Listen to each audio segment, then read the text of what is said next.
Bakit wala daw lasa ang nilaga? Bakit maraming may ayaw sa isa sa comforting dish nating mga Pinoy? Pero kung isa ka sa mga nakaka-appreciate at gusto tong matutunan, para sa itong video, madali pa to sa easy, tuturuan ka ni Tipsy. Let's go! Yo, welcome to Pimp Your Food. Yan, shoutout sa isa nating viewer sa YouTube na nagre-request ng nilagang baboy. Ako, isa to sa pinakamadaling lutuin, no, na Filipino dish. Sa katunayan, isa to sa mga una kong natutunan na lutuin. Wala namang sikreto dito dahil napaka-humble at simple lamang ng nilaga. Hindi yan komplikado. Sa salitang nilaga, maglalaga lang tayo dito, magpapakulo. So, meron ako ditong karne ng baboy. Mas malasa ang sabaw kung mas maraming buto-buto ang inyong gagamitin, pero kung tulad dun sa akin na hindi naman ganun karami, may paraan tayo dyan. Alright, pinakulaan ko lang yan hanggang sa kumulo yung mga impurities, tapos tinanggal natin. Saka tayo maglalagay ng ating mga aromatics. Mas maraming sibuyas, mas masarap. Yan. Tapos optional, naglagay ako ng white part and down ng sibuyas, tapos asin at paminta.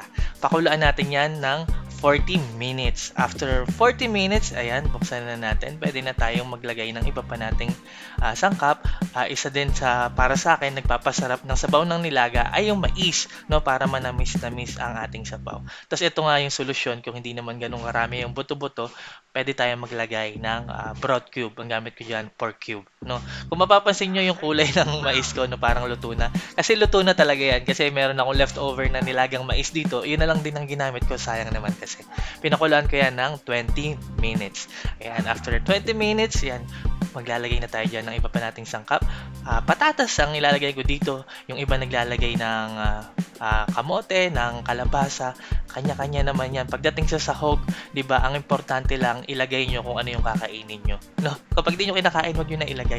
So, papakuluan lang natin yan ng 5 minutes. Alright, pagkatapos ng 5 minutes, yan. Di pa luto yung ating patatas, tutuloy pa natin ang pagluto niyan, pero titikman ko na yung sabaw kasi maglalagay na tayo ng ating dahon-dahon dito.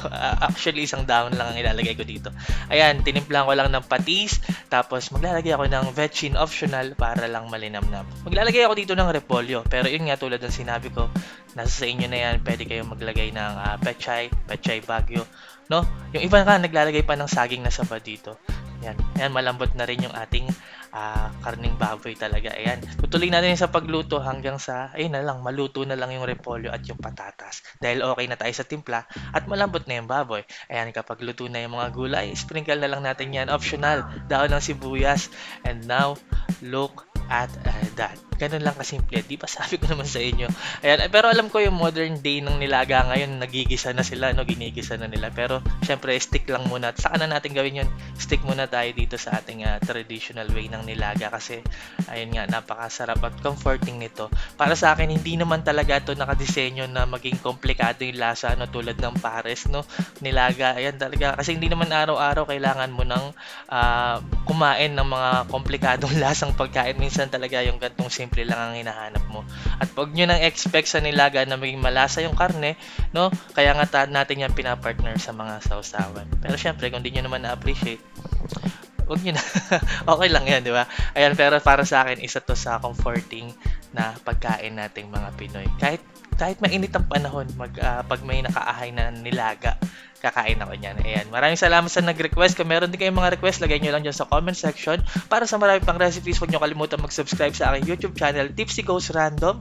Huwag nyo kalimutan mag-follow sa aking Facebook page, Pimp Your Food. Follow nyo ako sa TikTok at Kev_Andrade. Maraming salamat sa palagi nyong panonood. Pag nakilig, pag-support at pag-subaybay. Ako po si Tipsy D. God bless sa inyo lahat. Peace!